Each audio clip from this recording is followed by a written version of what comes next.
hanging out with a guy that I've known for a long time. If you've been up to Oswego Speedway or Syracuse even, you've seen his work various places. A lot of it is available online, too. But this Don Bartlett started shooting film at racetracks back in '65 up until 1972. He just kind of did it for a little fun. But right now he is still shooting video up at Oswego Speedway. If you're in the infield and you look at the tower and you look over to the left where the porch is, you can see Don up there shooting video. Best place in the house. So, first of all, how are we doing? I haven't talked to you in a few years. I am doing fine, as far as I know. You got the best, I'm not going to say seat in the house, but boy, that location where you are, man, you can see it all. Well, it's close to the best seat in the house. It really is. It's amazing. So what got you shooting video? I mean, did we buy a camera I just bought like a most camera people? in 1965, a movie camera. And I think the first place I shot at was Eastern States in 1965. Went down there, and Ronnie Lux, who had just won 13 features at Oswego that year, I believe, was in Pete Gillette's Modified, and I got, I saw those guys in the pits, and I got some stuff on that, and a lot of pit stuff, but it was interesting, and I went all over the dirt tracks.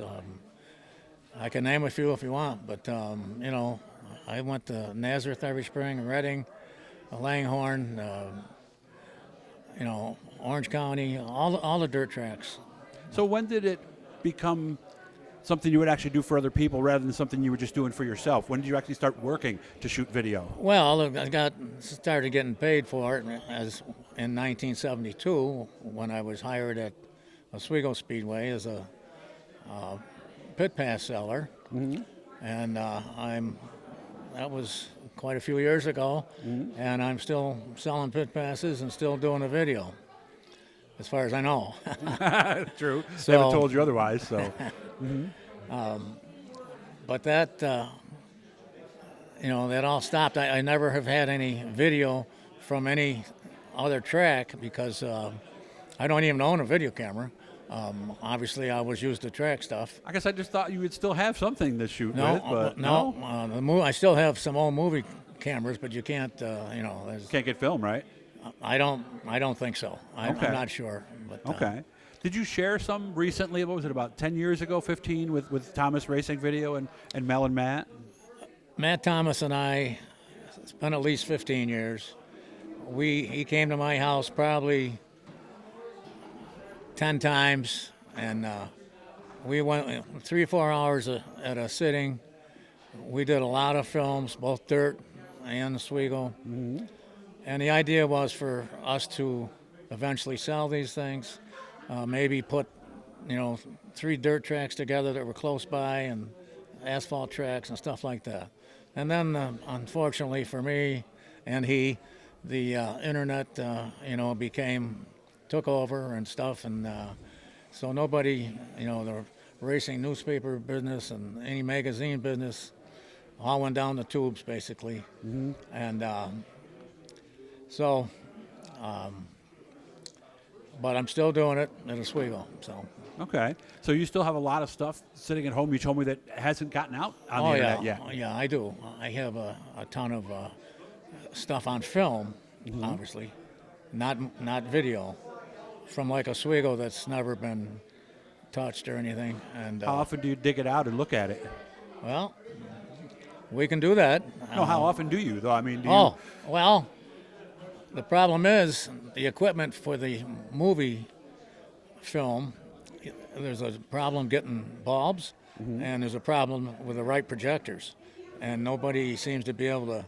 I still have 3 that are workable, but I've had them fixed a couple times, but nobody now can get them the way they should be. So I don't use the projectors or anything if I don't have to. But if someone, were to come along and wanted to see some stuff, we would do it. I'm raising my hand, so hopefully we can do that. But you're not the first person. I was watching a thing on TCM, Turner Classic Movies, and they were talking about how a lot of these old movies, like you were saying, there's not many ways to view them.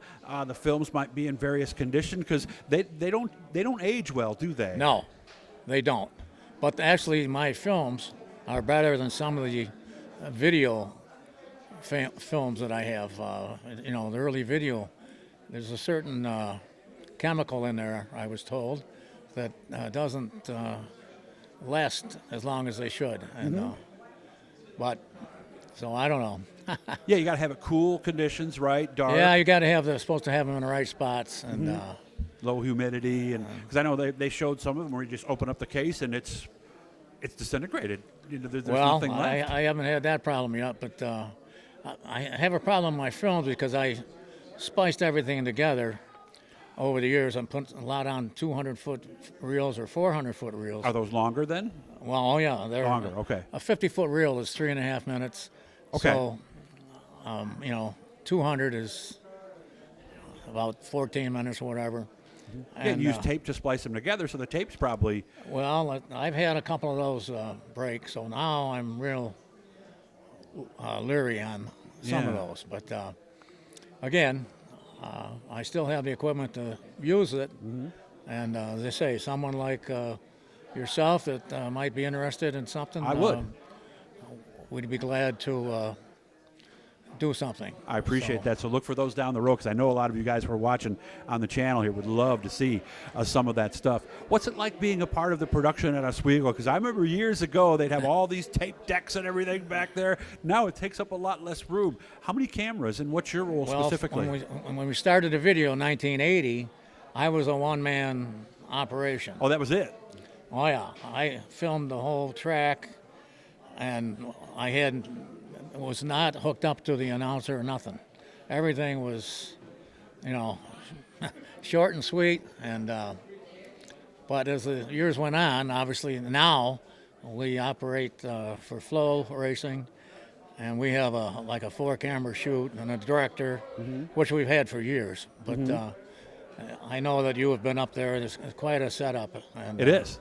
Patrick Donley still the director? Patrick Donley is the director. He's certainly very knowledgeable. He's been in that business for years. And when he got inducted into the Hall of Fame, I remember coming into that year going, gee, who are they going to get from the broadcast world? Because I kept running through my head who was left.